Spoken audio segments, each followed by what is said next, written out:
सहनाववतु सहनौ भुनक्तु सह वीर्यं करवावहै तेजस्विनावधीतमस्तु मा विद्विषावहै।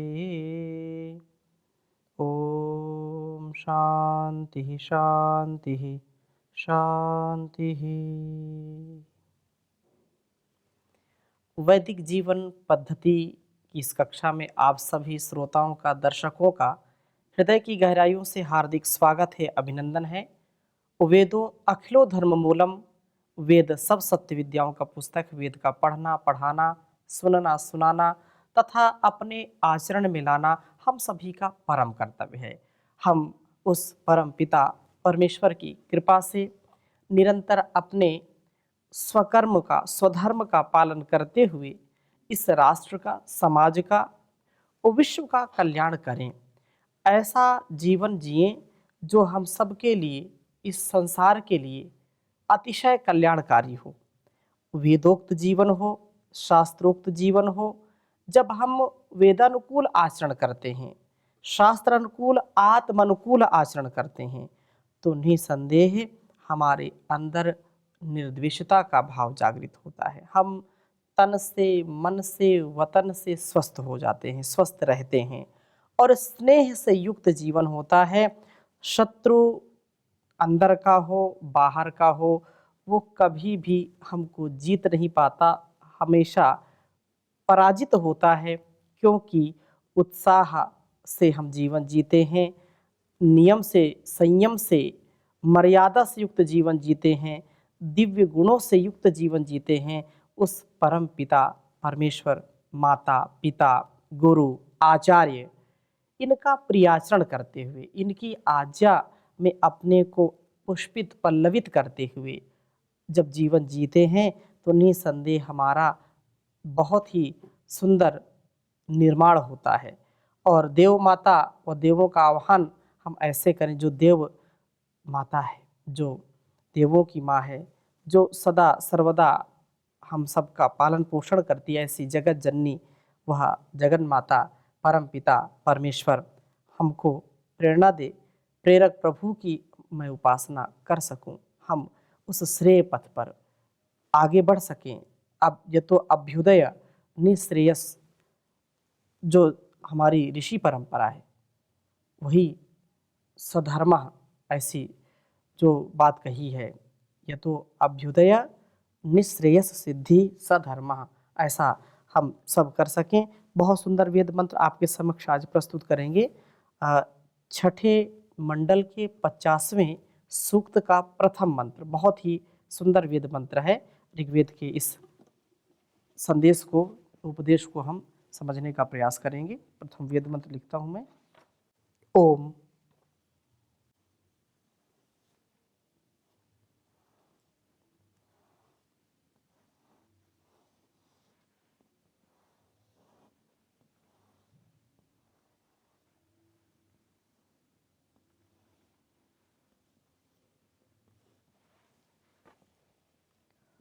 हुवे वो देवीम अदितिम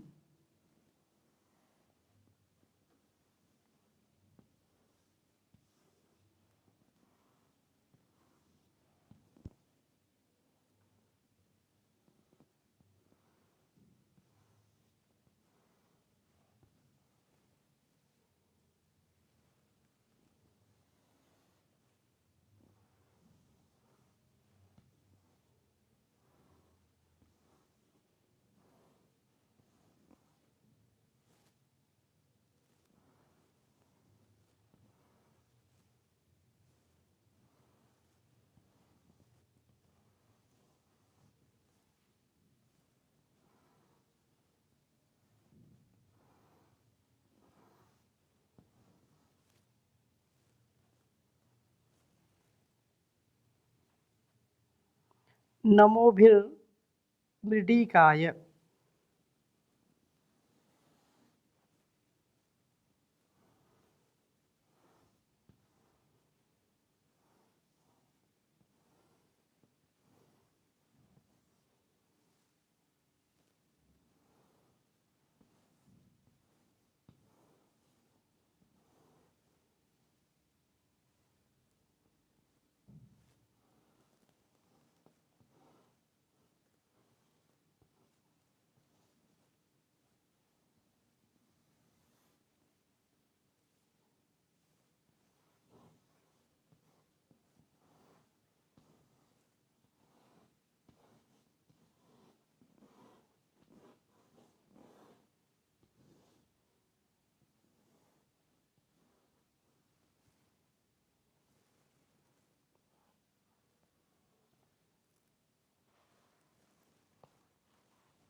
वरुणम मित्रमग्निम।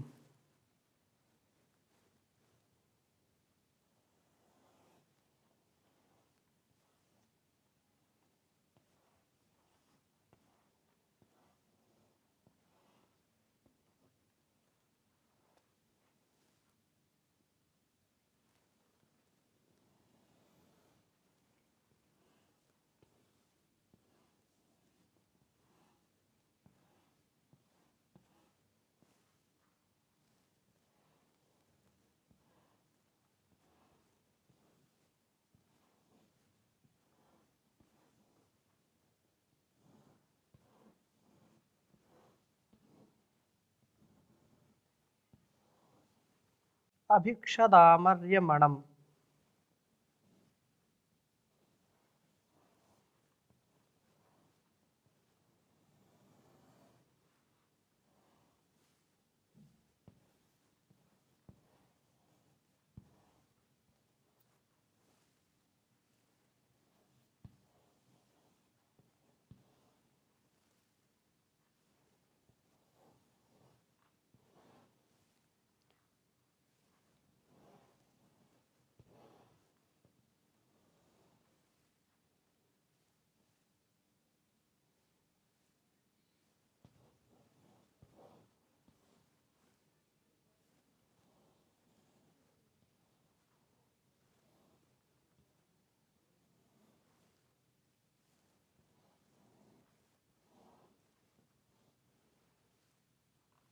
सुषेवम्।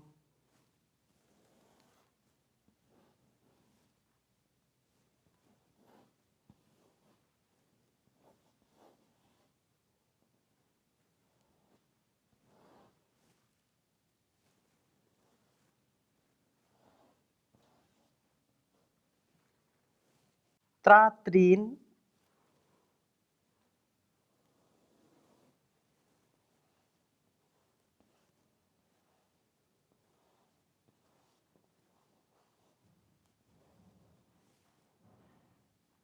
देवान्।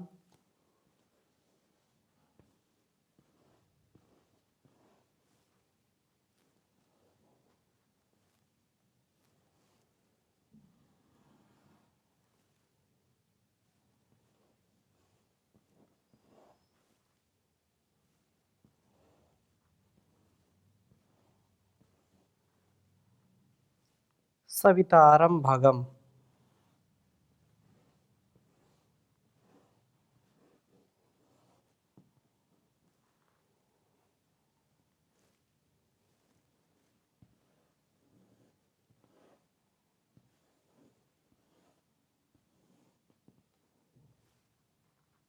च।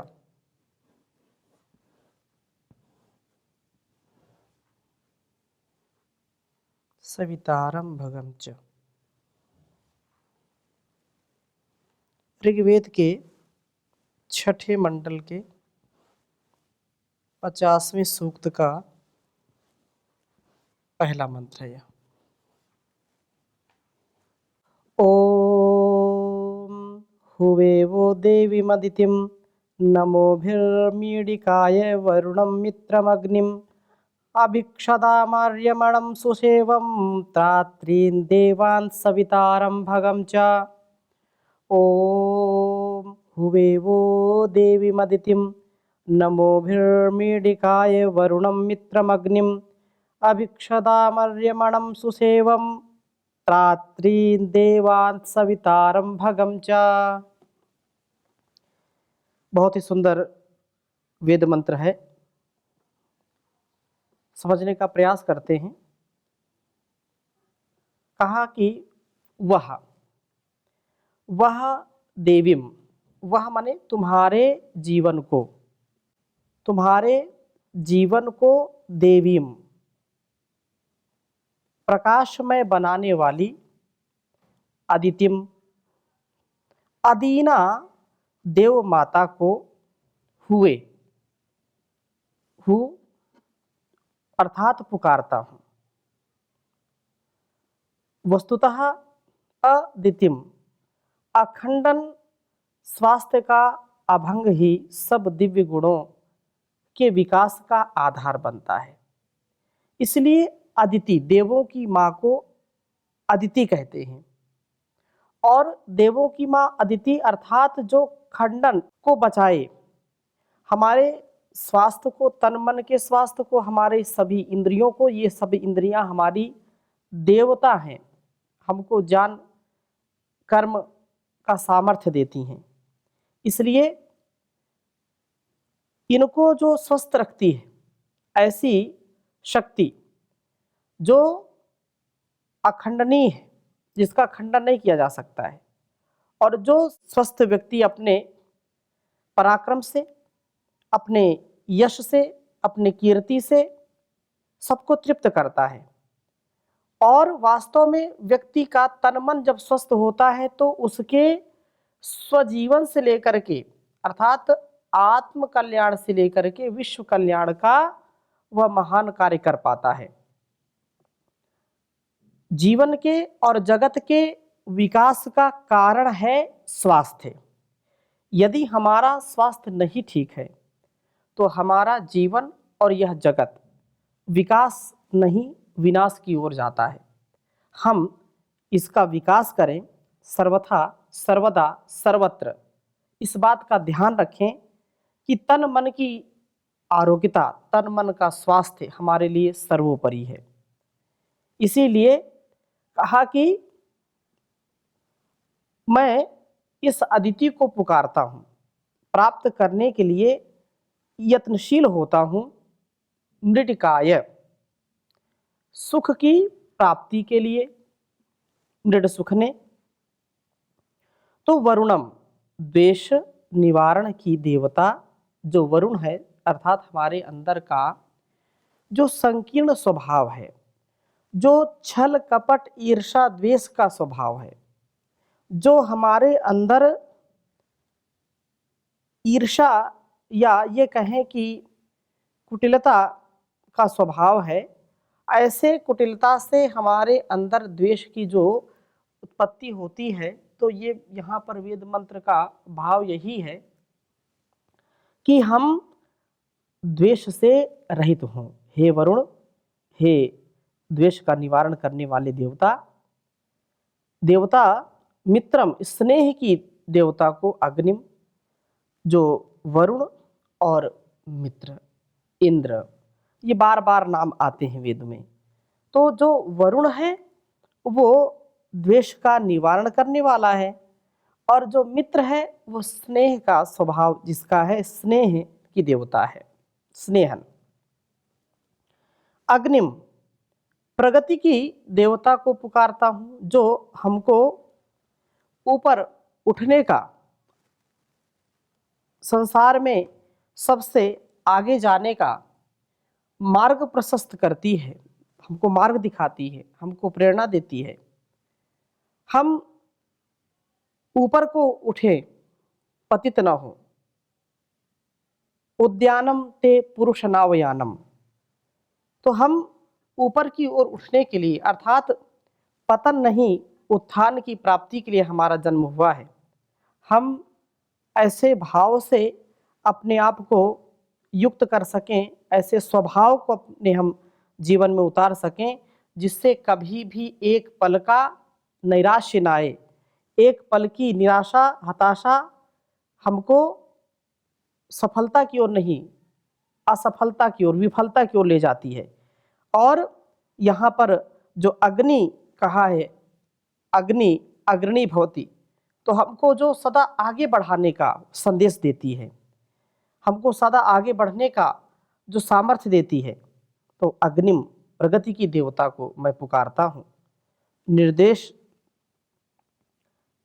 बन करके, अर्थात निर्द्वेषी बन करके, प्रेममय बन करके मैं निरंतर आगे बढ़ता हूँ, यही तो सुख प्राप्ति का मार्ग है।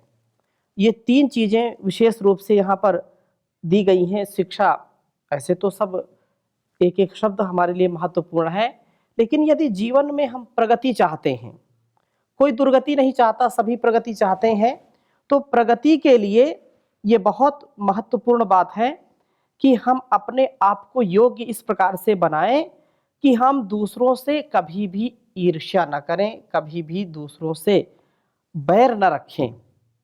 यदि आध्यात्मिक उन्नति चाहते हैं, सांसारिक उन्नति चाहते हैं, आध्यात्मिक उन्नति में तो कम से कम यह प्रथम सोपान है, ये प्रथम शर्त है, पहली शर्त है कि यदि हम आध्यात्मिक उन्नति चाहते हैं तो किसी से भी ईर्ष्या न करें, किसी से भी बैर न रखें। मन में प्रश्न आता है, जो चोर लुटेरे हैं, जो आतंकवादी हैं या जो अधर्मी लोग हैं, क्या उनसे हम प्रीति रखें?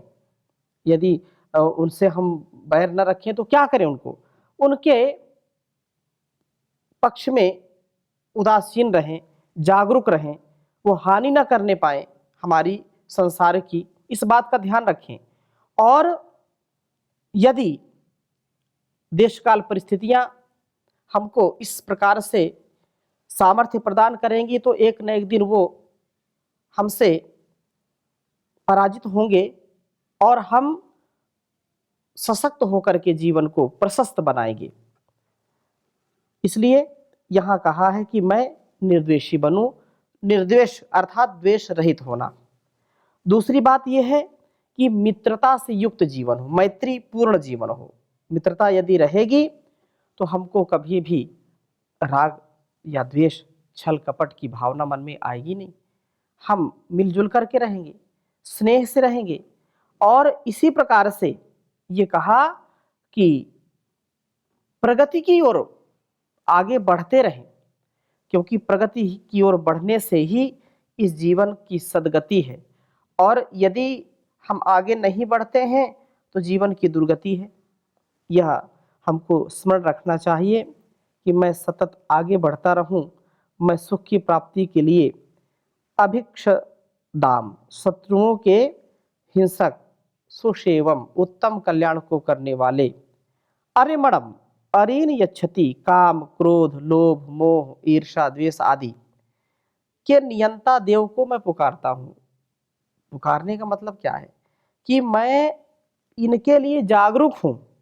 मेरे अंदर का काम, क्रोध, लोभ, मोह मेरे स्वभाव पर हावी न होने पाए, मेरे देवत्व के स्वभाव को ये दबाने ना पाए, मेरे परोपकार, सदाचार, सद्व्यवहार के स्वभाव को कहीं ये कालिक लगाने ना पाए, कहीं ये उसको धूमिल ना करने पाए। मेरा स्वभाव सदा उत्कर्ष हो, उन्नति की ओर हो, उल्लास से, उमंग से, उत्साह से परिपूर्ण हो। इस प्रकार से ये बात कही है। और कहा है कि अन्य सब त्रात्रीन, रक्षा करने वाले देवान देवों को, दिव्य भावों को, च सवितारम भगम, प्रेरक उपासनीय प्रभु को पुकारता हूँ। मैं उसको पुकारता हूँ। मैं स्वस्थ बनूं, निर्देशता से युक्त बनूं, स्नेह व प्रगतिशीलता वाला मेरा जीवन हो, शत्रु हिंसक, सुखकारी, नियमन के भाव को प्रेरणा देने वाले को, दिव्य गुणों को प्राप्त करने के लिए यत्नशील बनूं, प्रेरक प्रभु की उपासना करूं। बहुत बातें इसमें कही हैं। एक दो बातें पर हम जब थोड़ा ध्यान देते हैं तो वैसा जीने का भी प्रयत्न करते हैं। सबसे पहली बात, मैं स्वस्थ रहूं। स्वस्थ रहने के लिए उपाय क्या करना है? अपने मन को व्यवस्थित रखना है। उसके लिए क्या करना? आहार पर, अन्न पर नियंत्रण रखना है। यदि आहार ठीक है, अन्न ठीक है, तो मन भी ठीक है। आहार ठीक नहीं है तो विचार ठीक नहीं होगा, मन ठीक नहीं होगा। आहार विचार ठीक होने से, मन प्रसन्न रहने से हम द्वेष नहीं करते, क्योंकि क्या लेना देना, अपने को आनंद में रहना है। प्रभु की भक्ति करें और उसी में प्रसन्न रहें। तो प्रसन्न रहने वाला व्यक्ति कुंठा से बचता है। कुंठा से बचेगा, प्रसन्न रहेगा तो मैत्री से युक्त होगा, मित्रता वाले हम बने, हम उपासनीय प्रभु को पुकारने वाले बने, मेरा जीवन प्रगतिशीलता से युक्त हो, ऐसी भावना हो। और अंदर का भी शत्रु, बाहर का भी शत्रु, सदा इसका ध्यान रखते हुए इसको धराशायी करें, इसको पराजित करें, इसको सिर उठाने ना दें, नहीं तो वर्षों वर्षों की तपस्या मिट्टी में मिल जाती है। वर्षों वर्षों का जो सामर्थ्य हम अर्जित करते हैं समाज के लिए, संसार के लिए, जो प्रतिष्ठा हम बनाते हैं, जो मर्यादा हम स्थापित करते हैं, वह एक क्षण में भंग हो जाती है। व्यक्ति तंग हो जाता है और अलग अलग प्रकार से अपंग भी हो जाता है। उसका सामर्थ्य क्षीण होगा तो एक ऐसा हताशा निराशा से युक्त जीवन जिएगा जिससे उसको कभी प्रसन्नता नहीं होगी। और सब प्रकार से मैं यत्न करने वाला बनूं, दिव्य गुणों को प्राप्त करने वाला बनूं और प्रेरक प्रभु की उपासना करूं, क्योंकि प्रभु की प्रेरणा से ही यह हमारा जीवन चलता है। प्रभु की भक्ति से ही हमारा जीवन चलता है, हमको शक्ति मिलती है। इसलिए हम सदा सर्वदा सर्वत्र प्रभु का ही ध्यान करते हुए, उसका गुणगान करते हुए आगे बढ़ने का प्रयत्न करें। और वो इतना देता है कि हमारा सामर्थ्य भी इतना नहीं कि हम उसको ग्रहण कर सकें।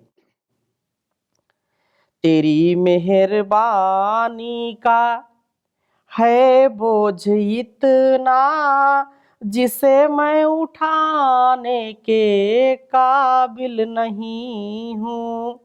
मैं आ तो गया हूँ मगर जानता हूँ मैं सिर को झुकाने के काबिल नहीं हूँ। ये माना कि दाता हो तुम कुल जहां के, मगर कैसे झोली फैलाऊं मैं आके। जो पहले दिया है वो कुछ गम नहीं है, जो पहले दिया है वो कुछ कम नहीं है। मैं उसी को उठाने के काबिल नहीं हूँ। तेरी मेहरबानी का है बोझ इतना, जिसे मैं उठाने के काबिल नहीं हूँ। तुम्ही ने अदा की मुझे जिंदगानी, तेरी महिमा फिर भी मैंने न जानी। कर्जदार तेरी दया का हूँ इतना, जिसे मैं चुकाने के काबिल नहीं हूँ। जमाने की चाहत में खुद को मिटाया, तेरा नाम हरगिज जुबा पे न आया। गुनहगार हूँ मैं, सजावार हूँ मैं, तुम्हें मुँह दिखाने के काबिल नहीं हूँ। तेरी मेहरबानी का है बोझ इतना, जिसे मैं उठाने के काबिल नहीं हूँ, जिसे मैं उठाने के काबिल नहीं हूँ। ओम शांति शांति शांति।